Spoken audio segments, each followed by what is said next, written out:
Hi friends, அனைவருக்கும் வணக்கம். நான் உங்கள் சுரேஷ் சம்பத் பேசுகிறேன்.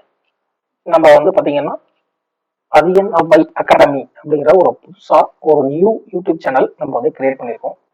All updates, daily current affairs, notifications இது எல்லாமே நம்ம டில் டேட்டில் இருக்கிற விஷயங்களை நம்ம உங்களோட ஷேர் பண்ணுறதுக்காக இந்த யூடியூப் சேனல் லான்ச் பண்ணியிருக்கோம். என்னுடைய WhatsApp and Telegram channel note பண்ணிக்கோங்க. Email ID sureshk@gmail.com. நம்முடைய வாட்ஸ்அப் அண்ட் டெலிகிராம் 9976460371. நீங்க இதை அப்டேட் பண்ணிக்கலாம். நம்ம டிஎன்பிஎஸ்சி சம்பந்தப்பட்ட கட்டாய தமிழ் மொழி தேர்வுக்கான டெஸ்ட் பேட்ச், அதே போல கோர்ஸ் இதெல்லாமே நம்ம பண்றோம். சேனல் மறக்காம சப்ஸ்கிரைப் பண்ணிக்கோங்க. இன்னும் நம்ம அடுத்தடுத்த வீடியோல நிறைய விஷயங்கள் பார்க்கலாம். நன்றி.